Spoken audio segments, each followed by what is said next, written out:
Hello friend, नमस्कार। मैं दिनेश शर्मा। लघु पारसरी की सीरीज में श्लोक नंबर 19 है। सीधे टॉपिक पे चलते हैं, पॉइंट पे चलते हैं। त्रिष्ठायादीस ग्रह भी योग काराग्रह से संबंध से अंतरदशा एवं प्रत्यंतर दशा में सुफल होता है या देते हैं। ठीक है, आगे बढ़ने से पहले मेरी मोबाइल नंबर है, कुंडली विश्लेषण के लिए संपर्क कर सकते हो। ब्रह्मा मुरारी त्रिप्रांतकारी भानु शशि भूमि सुतो बुधुश्च गुरुश्च शुक्र शनि राहु केतु कुर्वन्ते सर्वे मम सुप्रभात। बिना ग्रहों के आशीर्वाद से, उनके निवेदन से, उनके प्रणाम करके आगे नहीं बढ़ना। ज्योतिष कर रहे हैं हम, ठीक है, तो ऋषि पाराशर तो है नहीं सामने, तो ग्रहों का ही आशीर्वाद ले लें। लघु पाराशरी का श्लोक नंबर 19, ठीक है। और जब हम पढ़ते हैं तो भाषा हमको थोड़ी जटिल लगती है, ठीक है, इसलिए हम 2-3 राइटर की किताब लेते हैं और कमेंट्री पढ़ते हैं। योग कारक संबंधात पापिनो अपि ग्रहा स्वतः तदद भुक्त अनुसारेण दिशे योर्गज फलम। अर्थात टीका रामेश्वर भट्ट की, उसने क्या लिखा है, फिर आगे ने क्या लिखा, फिर आपको अंतर भी समझ में आएगा कि किताबों की भाषा कितनी खतरनाक होती है, हम समझ ही नहीं पाते। जो पापी ग्रह अर्थात तीसरे छठे एकादश स्थान के स्वामी हैं, वे योग कारक ग्रह के साथ संबंध करने से योग कारक ग्रह की दशा के अंतर में सुफल देते हैं। अब इन्होंने तीसरे छठे और एकादश स्थान को पापी मान लिया, ठीक। और भैया 8वां स्थान अष्टमेश को छोड़ दिया और द्वादशेश को छोड़ दिया कि द्वादशेश न्यूट्रल हो जाता है, अष्टमेश भी न्यूट्रल हो जाता है और धनेश भी न्यूट्रल हो जाता है, ठीक है। लेकिन फिर भी अष्टमेश का नाम नहीं है और हम अष्टमेश को कैसे न्यूट्रल मान लें। ये कई चीज़ मंथन का विषय है, दिमाग में चीज़ें आती है कि 3 को क्यों बोला भैया, छठे एकादश और तीसरे छठे और 11वें की बात क्यों किया, 8वां क्यों छोड़ दिया, क्या 8वां न्यूट्रल है, 12वां तो क्या न्यूट्रल है, दूसरा भी न्यूट्रल है। आप जब आगे पढ़ोगे, के.एन. राव साहब का भी मैं पढ़ रहा था, तो बोले नहीं 8वां भी न्यूट्रल है, तो हम देखेंगे यार 8वां कहाँ न्यूट्रल आता है, आगे श्लोक में चेक करेंगे हम, है ना। फिर मुकुंद शर्मा जी कहते हैं कि स्वयं पापी त्रिष्ठायाधीश ग्रह भी योग कारक ग्रह के संबंध से राजयोग कारक ग्रह की महादशा के अंतर में निश्चय से राजयोग के सुफल देते हैं। थोड़ा थोड़ा समझ में आया। राजयोग कारक ग्रह की महादशा की अंतरदशा राजयोग कारक की महादशा के अंतर में निश्चय से राजयोग के सुफल देते हैं। बहुत क्लियर नहीं हुआ, नहीं समझ में आया भाषा ये, ठीक। आगे और चलते हैं। पंडित सीताराम झा, स्वाभाविक व तात्कालिक स्वयं पाप कारक ग्रह भी, अब इसमें पाप कारक ग्रह लिख दिया, इसमें 6-8-12 नहीं लिखा, त्रिष्ठाय नहीं बताया। स्वयं पाप कारक ग्रह भी योग कारक ग्रह के संबंध से अपनी दशा में योग कारक की अंतरदशा में और प्रत्यंतर में योग फल देते हैं। कुछ क्लियर हुआ। इतना तो है कि पापी की महादशा है, त्रिष्ठाय की महादशा, ये समझ में आया थोड़ा, वो भी 2-3 किताबों से समझने के बाद।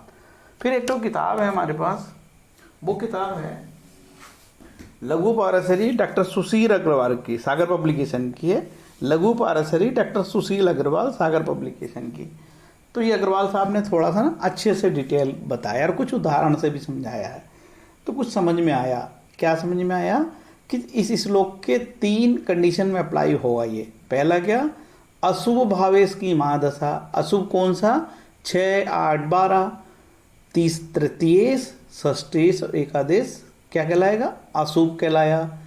फिर योग कारक भावेश की अंतरदशा, महादशा किसकी होगी, 6, 8, 12, योग कारक भावेश की अंतरदशा। योग कारक क्या होगा, केंद्र त्रिकोण योग कारक हुए, ठीक है। इसके बाद महादशा और अंतरदशा दोनों परस्पर संबंधित हो, दोनों के रिलेशन हो, ये बड़ी समस्या आती है, रिलेशन नहीं होता।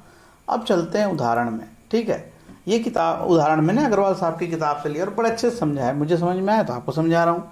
कई चीज़ मुझे ही नहीं समझ में आती तो मैं क्या समझाऊँ आपको यार, ठीक है। लेकिन इतना ज़रूर बता रहा हूँ, आगे की जो श्लोक हैं वो अब धीरे धीरे जटिल होते जा रहे हैं, ठीक है। उनकी भाषा सरल नहीं है। वो बोलता है कि भाई कोई भी 6, 8, 12 की दशा हो, ठीक है। अब श्लोक तो बता दिया, उदाहरण बताता हूँ। इस कुंडली में देखो 6, 8, 12 कौन सा है, इस कुंडली में सबसे खराब बुध है, ठीक है। तो बुध की दशा ले ली इन्होंने, बुध की महादशा, बुध पापी है क्योंकि 3 का और 6 का मालिक, तृतीयेश और षष्ठेश। और अंतर्दशा किसकी चल रही साहब? अंतर्दशा सूर्य की चल रही। सूर्य कैसा है? सबसे शुभ ग्रह पंचमेश होके, योगकारी ग्रह, अरे रे रे रे, हाँ योगकारी ग्रह ये, ठीक। और इसके बाद चंद्रमा कैसा है? ये भी केंद्र का इसको दोष लगता है, लेकिन फिर भी केंद्र के होने से योगकारी, ठीक। इसके बाद क्या बचता? मंगल। मंगल लगने होने से योगकारी, ठीक। अब इनकी जो दशा चालू होगी बुध की महादशा में, बुध में सूर्य, जब बुध की महादशा में सूर्य का अंतर चलेगा तो ये कहता है कि पापी ग्रह की महादशा में शुभ ग्रह की अंतर्दशा यदि संबंधित हो तो योगकारी फल देगी। कंडीशन लगाया, यदि संबंधित हो। कैसे संबंध बन रहा है?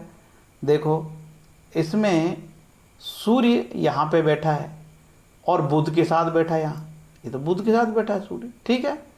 और इस कुंडली में सूर्य और मंगल साथ में बैठे हैं, और इस कुंडली में सूर्य और चंद्रमा की आपस में दृष्टि है, तो सब आपस में कनेक्ट हो गए, ठीक है।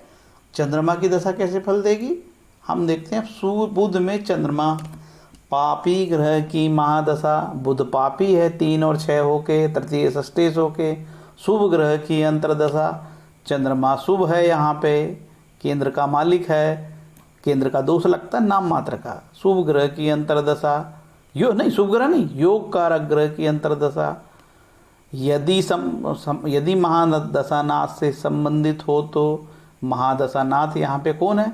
महादशानाथ यहाँ बुध है, बुध से चंद्रमा को देख रहा है और चंद्रमा बुध को देख रहा है, तो संबंध हो गया। ऐसी दशा राजयोगकारी फल देगी। आगे चलते हैं मंगल। अब मंगल की दशा में बुध की महादशा में मंगल कैसे देगा फल? अब बोलता है, अब मंगल को देख लेते हैं। मंगल लग्न में बैठा है और लग्नेश होकर योगकारी है, और मंगल और बुध की युति है, तो ये दोनों कनेक्ट भी है, तो कैसे फल देगी? ये अच्छे फल देगी, ठीक। इतनी बात हमको इस श्लोक में समझ में आ गई।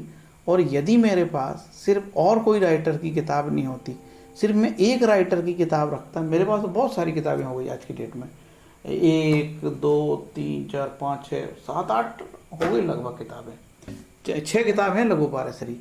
यदि मैं इनको अलग अलग नहीं पढ़ता, सीताराम झा को, अग्रवाल को, और लघु पारसरी संपूर्णानंद की हैं, ये सब नहीं पढ़ता, मेजर खोत की, लघु पारसरी हेमंत कुमार शर्मा की, मैं ये सब नहीं पढ़ता तो मैं आपको नहीं बता पाता। मेरे को कितनी गंदी भाषा है में लिखा गया है यार, सीधी सीधी भाषा में कोई बताने को तैयार नहीं है। ये देखो यहाँ, ये जो पापी ग्रह अर्थात, और दूसरा यहाँ तो ये मुकुंद वल्लभ शर्मा वाली भाषा तो बिल्कुल नहीं समझ में आ रही। स्वयं पापी त्रिटायदिश ग्रह की योगकारक ग्रह के संबंध से राजयोगकारक ग्रह की महादशा। अब ये महादशा बीच में घुस कर दिया, मतलब बोल रहा है कि त्रिटायदिश की महादशा हो और अंतरा किसका हो? अंतर हो शुभ ग्रह का, योग कारक राजयोग कारक ग्रह की अंतर्दशा हो। लेकिन वहाँ भाषा उन्होंने गलत लिखा है, समझ में नहीं आता। सीताराम झा ने लिखा स्वाभाविक व तात्कालिक स्वयं पाप कारक ग्रह भी योग कारक ग्रह के संबंध से अपनी दशा में योग कारक की अंतर्दशा में प्रत्यंतर में, अंतर्दशा और प्रत्यंतर दोनों बोला है, अंतर प्रत्यंतर में योग फल देते हैं। तो थोड़ा थोड़ा समझ में आया, लेकिन जब हम उदाहरण में गए तो हमको पूरा समझ में आ गया, ठीक। अब हम दूसरा उदाहरण लेते हैं। अब यहाँ कहते हैं वृषभ लग्न की कुंडली, वृषभ लग्न की कुंडली में चंद्रमा की महादशा, चंद्रमा उपचय होकर सबसे खराब है इसमें, और चंद्र और शनि साथ में बैठे हैं, और शनि इस कुंडली में योगकारी है वृषभ लग्न की कुंडली में। तो चंद्रमा में और सूर्य भी केंद्र का स्वामी होकर राज्य त्रिकोण का होने से लाभमंद है, और सूर्य को केंद्र का दोष भी नहीं लगता, तो सूर्य निर्दोष हो गया, ठीक है। अब चंद्रमा की महादशा में सूर्य की कैसे जाएगी, फिर उसी तरीके से हम समझने का प्रयास करते हैं। चंद्रमा में सूर्य कैसे जाएगी? अच्छी जाएगी, चंद्रमा पापी है, सूर्य थोड़ी पापी है, ठीक है। तो सूत्र तो यही कहता है 19 नंबर का कि यदि त्रिसदाय की दशा हो और दोनों रिलेटेड हो, देखो यहाँ दोनों का रिलेशन है, दोनों साथ में बैठे हैं यहाँ पे, शनि चंद्र है ना, तो अच्छी फल जाएगी, योगकारी है। और फिर चंद्र में शनि कैसे फल जाए, चंद्र में शनि कैसे फल देने वाला है? चंद्र में शनि देगा फल अच्छे, क्योंकि चंद्रमा शनि आपस में बैठे हुए हैं और शनि इस कुंडली में योगकारी है। तो चूंकि और महादशा नाथ से संबंध भी है और पापी ग्रह की दशा भी है, तो चंद्र शनि भी यहाँ पे राजयोगकारी फल देंगे। ठीक है, चंद्रमा की महादशा में। अब हम किसी को डरा देंगे, अरे तेरी तो चंद्रमा की दशा चल रही है यार, कोई फल अच्छे नहीं आएंगे। नहीं भैया, उसकी अंतरदशा का जो मालिक है वो शुभ है तो फल देगा। और तो और अंदर में जब भी ये जैसे चंद्रमा और शनि, इसकी प्रत्यंतर में ये सूर्य भी आएगा, ये सूर्य भी अच्छे फल देगा। ये जो इसका प्रत्यंतर है, प्रत्यंतर में जब सूर्य आएगा तो सूर्य भी अच्छे फल देगा। ये सूर्य योगकारी है। ठीक है, और कौन सा, और लग्नेश भी अच्छा है, इसके प्रत्यंतर में भी लाभ मिलेगा। ठीक है, ऐसा हम समझ सकते हैं। उम्मीद है कि ये वीडियो आपको समझ में आएगा। मैं आगे ज़्यादा कुछ भी बोलने के मूड में नहीं हूँ, यही मैं वीडियो को तत्काल प्रभाव से जो है इसको मैं विराम देना पसंद करूँगा। ठीक है, हरे कृष्ण। एक निवेदन ये है कि अभी मैंने अपनी जो प्लेलिस्ट है उसको अपडेट कर दिया है, तो आप मेरी प्लेलिस्ट में जाओगे तो आपको 6 से लेकर 19 तक वीडियो मिल जाएंगे और एक 29वां श्लोक का भी वीडियो है। ठीक है, तो मेरी प्लेलिस्ट में आप जाके सिस्टमेटिक देख सकते हो। एक जातक ने बोला था कि साहब प्लेलिस्ट बना दो हम, जिससे कि सिस्टमेटिक देख सकें, कभी भी जब इच्छा हो देखो। ठीक है, तो ये मैंने आपको प्लेलिस्ट बना दिया। प्लेलिस्ट में आराम से देखो, कोई हड़बड़ी नहीं, जल्दबाजी नहीं। हरे कृष्ण।